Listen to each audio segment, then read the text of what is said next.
जय हिंद। तो आज आप लोग को देख रहे हैं कि आप लोग को बोर्ड पर दिख रहा होगा कि टोटल लंग्स कैपेसिटी के बारे में जानेंगे। ठीक है, टोटल लंग्स कैपेसिटी क्या होता है, टोटल वॉल्यूम क्या होता है, ये सब जो है सो हम पिछला वीडियो में कर लिए थे। तो आज हम पढ़ेंगे टोटल लंग्स कैपेसिटी क्या होता है, इसके बारे में जानेंगे। कोशिका श्वसन क्या होता है, कोशिका में श्वसन कैसे होता है। तो हम आप लोग को पता होगा कि कोशिका जो होता है बहुत सारे कोशिकाओं से मिलकर मेरा अंग बना हुआ है। ठीक है, बहुत सारे कोशिकाओं से मिलकर उत्तक, उत्तक से बहुत सारे उत्तक से मिलकर अंग बनाता है। अंग, बहुत सारे अंग मिलकर क्या होता है, एक बॉडी यानी शरीर का निर्माण करता है। ठीक है, तो चलिए इसके बारे में जानते हैं। वीडियो पर नए हैं तो चैनल को सब्सक्राइब करके नोटिफिकेशन को जल्दी से फटाफट ऑल कर लीजिएगा। और अच्छा लगे, सेशन अच्छा लगे तो जरूर लाइक कीजिएगा और ज़्यादा से ज़्यादा अपने दोस्तों तक स्टडी ग्रुप में शेयर करना जरूर नहीं भूलिएगा। चलिए शुरू करते हैं बिना टाइम गवाते हुए। ठीक है, तो टोटल लंग्स कैपेसिटी, तो क्वेश्चन पूछा जाएगा टोटल लंग्स कैपेसिटी से आप क्या समझते हैं या टोटल लंग्स कैपेसिटी होता क्या है। ठीक है, उसके बारे में जान लेते हैं। पहले आपको आंसर जो है सो देखिए, बोर्ड पर सभी के सभी जो है हर एक लाइन आपको इंपॉर्टेंट है। ठीक है, वही लाइन लेकर लिख लिए हैं जो आपको स्क्रीनशॉट नहीं लिखते फिर, लेकिन सोचे कि आप लोग अगर स्क्रीनशॉट लेकर भी इसको नोट्स बना सकते हैं। ठीक है, तो टोटल लंग्स कैपेसिटी क्या होता है, तो टोटल लंग्स कैपेसिटी के बारे में आंसर देखेंगे। उसके बाद जो आपकी भाषा में एकदम नॉर्मल, एकदम साधारण भाषा में आप लोग को समझाने वाला है। ठीक है, तो जो भी आप लोग को अंदर फीडबैक हो जरूर दीजिएगा, आप लोग को जो भी मन में विचार हो। ठीक है, तो टोटल लंग्स कैपेसिटी क्या होता है या टोटल लंग्स कैपेसिटी से क्या समझते हैं, किसे कहते हैं। तो एक बार में लिया गया अधिकतम वायु यानी सांस टोटल लंग्स कैपेसिटी कहलाता है। जैसे कि हम एक बार में जितनी सांस लेते हैं उसे क्या कहते हैं, कैपेसिटी। कैपेसिटी मतलब होता है स्टोरेज, यानी कि कितना क्षमता है जो हम एक बार में कितना सांस को ले पाते हैं। ठीक है, और आप लोग को पता होगा कि हम जब सांस लेते हैं तो ऐसा कोई सांस में बहुत सारे गैसों को लेते हैं, जिसमें से ऑक्सीजन 21% लेते हैं, नाइट्रोजन 78% लेते हैं, कार्बन डाइऑक्साइड 0.03% लेते हैं। लेकिन सिर्फ हम ऑक्सीजन नहीं ले सकते। क्यों नहीं ले सकते, क्योंकि ऑक्सीजन सिर्फ भारी गैस होता है। क्या होता है, भारी गैस होता है। ऑक्सीजन का जो संकेत होता है वो O2 होता है। क्या होता है, O2। नाइट्रोजन का N2 होता है, कार्बन डाइऑक्साइड CO2 होता है। ठीक है, तो कभी कभी CO2 भी दे दे या N2 दे दे या O2 दे दे तो वो ऑक्सीजन का ही सिंबल है, संकेत है। ठीक है, तो हम लोग जब गैस लेते हैं तो कार्बन डाइऑक्साइड 0.03% लेते हैं, छोड़ते हैं तो 4.6% छोड़ देते हैं। और यही नाइट्रोजन 78 लेते हैं, 78 को 78 छोड़ देते हैं। क्वेश्चन पूछा जाएगा आप लोग से, हमारे द्वारा सांस में लिए गए गैस कौन सा है जो जितना लेते हैं उतनी ही मात्रा में हम छोड़ देते हैं, तो वो नाइट्रोजन है। 78% लेते हैं और 78 हम छोड़ देते हैं। ऑक्सीजन 17% लेते हैं और 4% यानी कि 21% लेते हैं और 17% छोड़ देते हैं। 4% हमारे उसके मौजूदा हमारे शरीर में उपयोग होता है। ठीक है, तो एक बार में लिया गया अधिकतम सांस टोटल लंग्स कैपेसिटी या उसी को TLC शॉर्ट में कहते हैं। ठीक है, तो TLC यानी कि T से होता है टोटल, L से होता है लंग्स और C से होता है कैपेसिटी। तो टोटल लंग्स कैपेसिटी जो होता है वो लगभग 6000 ml, उसी को 6000 यानी कि 1000 बराबर कितना होता है, 1 लीटर। तो इसी तरह 6000 बराबर क्या होगा, 6 लीटर होता है।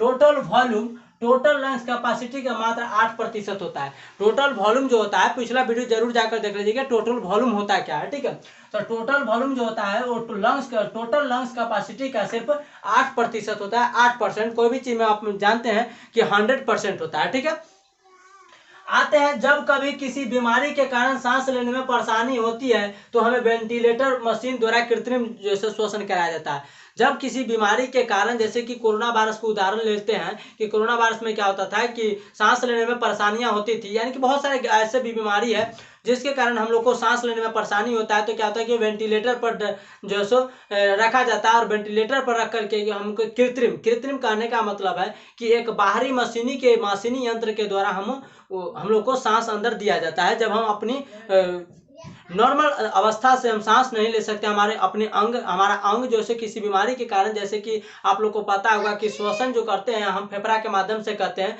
बल्कि न कि नाक के माध्यम से। ठीक है, लेकिन पहले कुछ लोग जानते थे कि नाक के माध्यम से सांस लेते हैं, लेकिन नाक जो है एक रास्ता है, जाने का मार्ग है। जैसे किसी तरह कहीं जाना है, जैसे कि पटना जाना, तो पटना जाने के लिए बहुत सारे रास्ते हैं। ठीक है, हाजीपुर यहाँ से जाइए, यानी कि आप बहुत सारे हैं, हाजीपुर जाइए, हाजीपुर से रूट धरिए, उसके बाद पटना गए राजधानी। उसी तरह क्या होता है कि हम लोग को फेफड़ा तक जाने के लिए एक रास्ता, नासिक छिद्र यानी कि एक क्या है, मार्ग है, यानी कि रास्ता है, लेकिन हम सांस लेते हैं फेफड़ा के माध्यम से। तो वही कहता है कि जब वेंटिलेटर पर मशीन द्वारा कृत्रिम सांस दिया जाता है, इसमें ऑक्सीजन के साथ हीलियम मिला दिया जाता है। देखिए ऑक्सीजन के साथ हम बता दिए पहले ही कि ऑक्सीजन जो गैस होता है सिर्फ भारी गैस है। क्या होता है, भारी गैस होता है। और जब हम जन्म लेते हैं, धरती पर आते हैं, तो हम सिर्फ ऑक्सीजन नहीं बहुत सारे गैसों लेते हैं और सिर्फ ऑक्सीजन दे दिया जाए तो ऑक्सीजन सिर्फ भारी गैस है और भारी गैस से हमारा जैसे उपाय नहीं होने वाला है, ठीक है। तो भारी गैस हम नहीं ले सकते हैं। जैसे कि कोई भी बच्चा जन्म लेता है तो देखिए उसके आने के से धरती पर जो वो अपने जो वातावरण को नहीं कर पाता है, जिसके कारण जो 2-4 महीना उसको जो तबियत खराब ठीक होता चलता रहता है, यानी कि वातावरण को समझने में उसकी दिक्कत होता है। उसी तरह हम जैसे वातावरण को जिए हुए रहते हैं, समझे हुए रहते हैं, उसी तरह हम सिर्फ ऑक्सीजन नहीं ले सकते क्योंकि ऑक्सीजन भारी गैस होता है, ठीक है। तो कहता है कि जब किसी बीमारी के कारण सांस लेने में परेशानी होती है तो वेंटिलेटर मशीन द्वारा हमें कृत्रिम यानी कि बाहर से सांस दिया जाता है। इसमें ऑक्सीजन के साथ हीलियम मिला दिया जाता है और ऑक्सीजन का जो संकेत होता है O2 होता है और हीलियम का He होता है, ठीक है। हीलियम मिला दिया जाता है क्योंकि ऑक्सीजन काफी भारी गैस होता है। हम पहले ही बता दें कि ऑक्सीजन जो है काफी भारी गैस होता है। वेंटिलेटर का प्रयोग आईसीयू यानी कि जिसको फुल फॉर्म कहते हैं इंटेंसिव केयर यूनिट, जिसको हिंदी में कहते हैं गहन चिकित्सा विभाग। गहन चिकित्सा विभाग कभी कभी क्वेश्चन पूछा जाएगा कि आईसीयू का फुल फॉर्म क्या होता है, तो इंटेंसिव केयर यूनिट उसका फुल फॉर्म होता है, जिसको हिंदी में गहन चिकित्सा विभाग कहते हैं, ठीक है, में होता है। तो क्वेश्चन पूछा जाएगा कि वेंटिलेटर पर का जो रखा जाता है वो कहाँ, तो आईसीयू में जो उसको रखा जाता है। और आईसीयू क्या होता है, तो इंटेंसिव केयर यूनिट जिसको गहन चिकित्सा विभाग कहते हैं, ठीक है, वहां रखा जाता है। अधिक गहराई पर जाने वाले कभी कभी देखिएगा कि जो अधिक गहराई तक नीचे जाते हैं कोई भी मनुष्य कोई भी रिसर्च या खोज के लिए, तो वहां पर कौन सी गैस लेकर जाते हैं। फिर माउंट एवरेस्ट काफी ऊंचा है 8850 किलोमीटर 48 यानी कि 48-50 यानी कि, तो अभी तो वर्तमान में 8850 जो किलोमीटर जो है ऊंचाई है उसकी, ठीक है। तो कभी कभी बढ़ते घटते रहता है क्योंकि बर्फ है वो पिघलते रहता है, माउंटेन पर्वत है, ठीक है।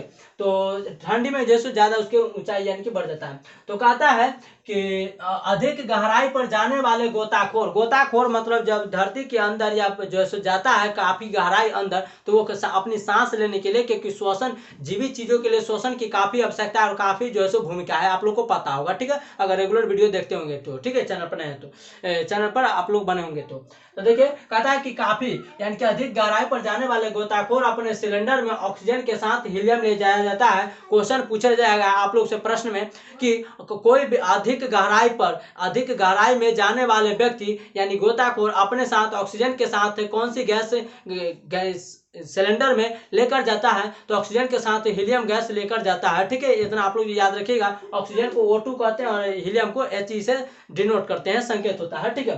तो अधिक गहराई पर जाने वाले गोताखोर जो होता है हीलियम ले जाया जाता है। फिर आता है प्रश्न आता है कि पानी में कम गहराई तक जाने वाले गोताखोर अपने सिलेंडर में ऑक्सीजन के साथ क्या लेकर जाता है। क्वेश्चन पूछा जाएगा कि पानी में कम गहराई यानी कि थोड़ा सा ऊपर है, ठीक है।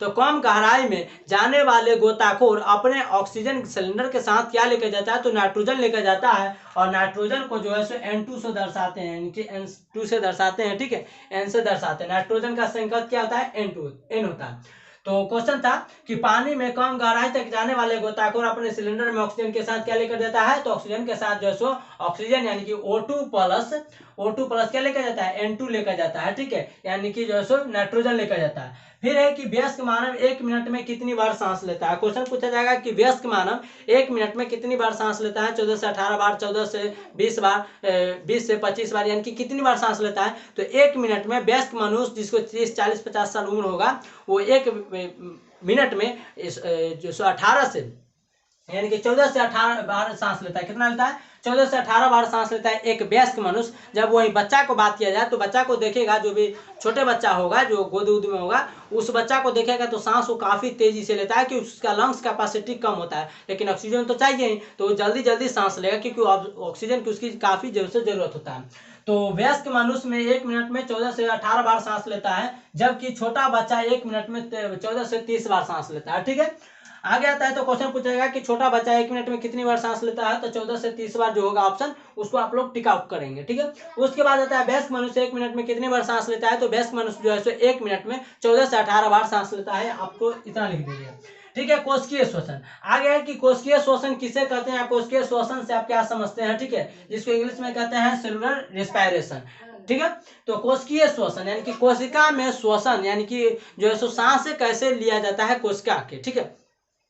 कोशिका जो है अपनी सांस कैसे लेता है, तो यह मानव कोशिका के अंदर होता है। कोशिकीय श्वसन के यहाँ होता है तो मानव कोशिका के अंदर होता है। पहले ही बता दिए हैं कि कोशिका यानी कि पहले बता देते हैं कोशिका को अध्ययन को क्या कहते हैं, तो कोशिका के अध्ययन को साइटोलॉजी कहते हैं। कोशिका का खोज किसने किया था, तो कोशिका का खोज 1665 ईस्वी में 1665 ईस्वी में मृत कोशिका का खोज किया था कौन, रॉबर्ट हुक ने किया था। कौन किए थे, रॉबर्ट हुक ने किया था। कैसे याद रखेंगे, जैसे कि कोशिका को निकालना या खोजना है तो इसे हुक करके, यानी कि आप लोग देखिएगा चावल देखने जाइएगा तो कहते हैं ना जो हमको नमूना देखा है तो बोरा में यानी कि पैक में हुक लगाता है। हुक यानी कि इस तरह का जो है भोंकने वाला होता है, उसमें भोंक के निकाल के दिखा देता है चावल नमूना। तो उसी यानी कि कोशिका को निकालना हो, देखना हो, जानना हो तो उसको भोंकेंगे यानी कि हुक लगाएंगे। तो क्वेश्चन कभी कभी बोरा पर देखिएगा लिखा रहता है नो यूज हुक्स, ठीक है, यानी कि हुक का प्रयोग ना करें। तो यही नहीं कि कोशिका निकालेंगे तो हुक का प्रयोग करेंगे। तो कोशिका का अध्ययन क्या कहलाता है, तो साइटोलॉजी कहलाता है, ठीक है। कोशिका का अध्ययन यानी कि कोशिका के बारे में जानने के लिए जो हम पढ़ेंगे अच्छी तरह से विस्तार से, उसको क्या कहते हैं, साइटोलॉजी कहलाता है। क्वेश्चन पूछा जाए कि कोशिका का सर्वप्रथम खोज किसने किया था, तो कोशिका का सर्वप्रथम रॉबर्ट हुक ने किया था 1665 ईस्वी में। कब किया था, 1665 ईस्वी में। फिर प्रश्न यहाँ आएगा कि मृत कोशिका का खोज किसने किया, यानी कि डेथ सेल का, यानी कि मारा हुआ कोशिका का खोज किसने किया था, तो रॉबर्ट हुक ने किया था। इसीलिए इन्हें फादर ऑफ साइटोलॉजी कहलाता है। क्या कहलाता है, फादर ऑफ साइटोलॉजी, यानी कि साइटोलॉजी का जनक किसे कहते हैं, तो रॉबर्ट हुक को कहते हैं, ठीक है। नेक्स्ट है, आगे आता है कि जीवित कोशिका, मारा हुआ कोशिका का तो खोज हो गया, लेकिन आगे आता है कि जीवित कोशिका का खोज किसने किया, तो जीवित कोशिका का खोज जो है सो एंटोनी वॉन लीवेनहॉक ने किया था। एंटोनी वॉन लीवेनहॉक ने जीवित कोशिका का खोज किया 1674 में। कब किया था, 1674। 1665 में जो है सो मृत कोशिका का खोज होता है और 1674 ईस्वी में जो है जीवित कोशिका का खोज होता है। कब होता है, 1674 में। किसने किया था, तो Robert Hooke, Antony von Leeuwenhoek ने जीवित कोशिका का खोज 1674 ईस्वी में किया था। इसीलिए इन्हें फादर ऑफ बैक्टीरियोलॉजी कहते हैं। क्वेश्चन पूछा जाए फादर ऑफ बैक्टीरियोलॉजी इनमें से किसे कहा जाता है, तो एंटोनी वॉन लीवेनहॉक को कहा जाता है और कोशिका का अध्ययन साइटोलॉजी कहलाता है। प्रश्न पूछेगा कि सबसे बड़ी कोशिका किसमें होता है, तो सबसे बड़ी कोशिका जो होता है वो शुतुरमुर्ग में होता है। क्या होता है, सबसे बड़ी कोशिका जो होता है वो शुतुरमुर्ग में होता है। और सबसे छोटी कोशिका किसमें होता है, ये आप लोग को बताना है कि सबसे छोटी कोशिका किसमें होता है, ठीक है।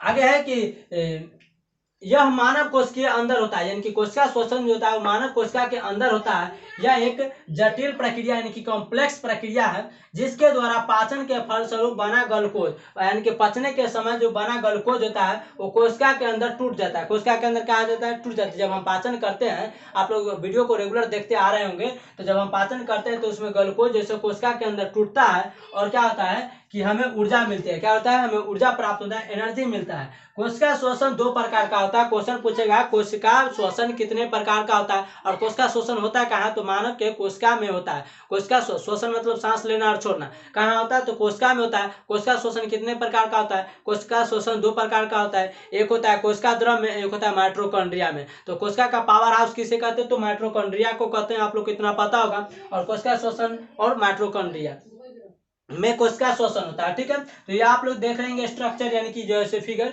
या कोशिका श्वसन का।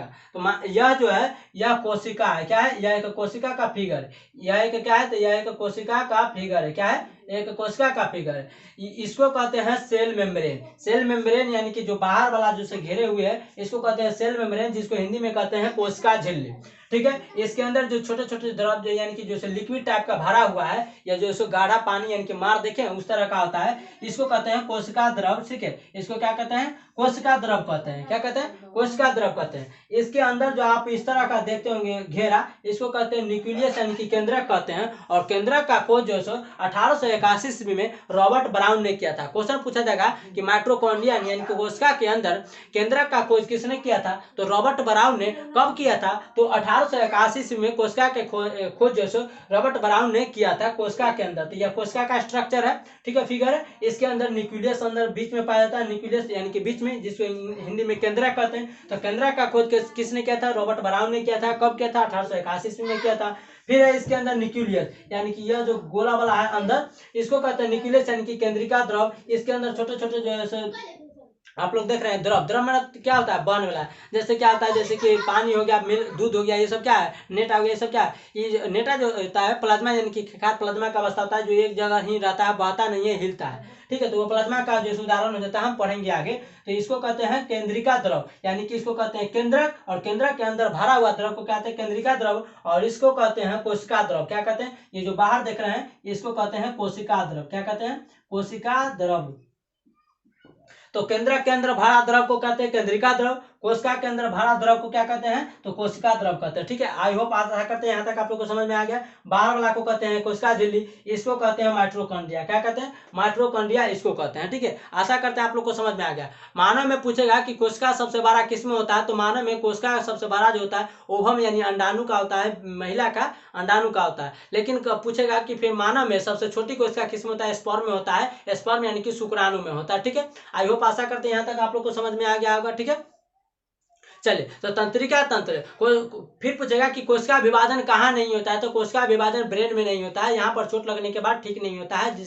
तो आप लोग देखे होंगे कि हेमलेट जो सो हमारे जो सो पदाधिकारी द्वारा, हमारे पुलिस अधिकारी द्वारा कहा जाता है कि अपना हेमलेट को लगाकर चले, क्योंकि शरीर के किसी भी अंग पर चोट लग जाए तो ठीक हो सकता है, लेकिन यहाँ पर कोशिका विभाजन ब्रेन में नहीं होता है, जिसके कारण ब्रेन को काफी रक्षा और सुरक्षा करना काफी जो सो आवश्यक हो जाता है, ठीक है। लेकिन कुछ लोग जो सो बालों को बिखर जाने के कारण वो हेमलेट नहीं लगा पाते, पता नहीं किसके कारण, ठीक है। तो क्वेश्चन पूछेगा कि कोशिका विभाजन किस में नहीं होता है, तो ब्रेन में नहीं होता है। लेकिन फिर पूछेगा कि कोशिका विभाजन सबसे ज्यादा तेजी से कहाँ होता है, तो हमारे लीवर यानी जिगर यानी यकृत में होता है। जिगर उर्दू शब्द हो जाता है, जिगर यानी लीवर में होता है, ठीक है। तो यहाँ पर जैसे कि लीवर में जैसे कि टूट फूट हो जाते हैं, यहाँ पर चक्कू भी लग जाएगा तो ठीक हो जाएगा, ठीक है। अपने से क्षतिपूर्ति, जैसे कि मान के चलिए देखिएगा कि क्या होता है कि मूसा को आप नंगरी को पकड़ लीजिएगा, तो मूसा का नंगरी जो ऊपर वाला जो यानी कि जिसको कहते हैं, क्या कहते हैं हम उसको, पोआ टाइप का होता है, उसको जो छिलका ऊपर का छुआ जाता है और मूसा भाग जाता है, ठीक। उसको क्या होता है कि कोशिका विभाजन उसके पूंछ में जल्दी होता है, वो जाएगा 10 दिन 7 दिन 15 दिन में फिर से उसका कोशिका विभाजन इनके पूंछ जैसा ही हो जाता है, और उसमें जो कोशिका विभाजन ज़्यादा तेजी से होता है। मनुष्य में लीवर यानी कि जिगर में होता है कोशिका विभाजन। आशा करते हैं आप लोग को इतना समझ में आ गया होगा। तो मिलते हैं नेक्स्ट वीडियो में, आज के लिए इतना है, थैंक यू, जय हिंद।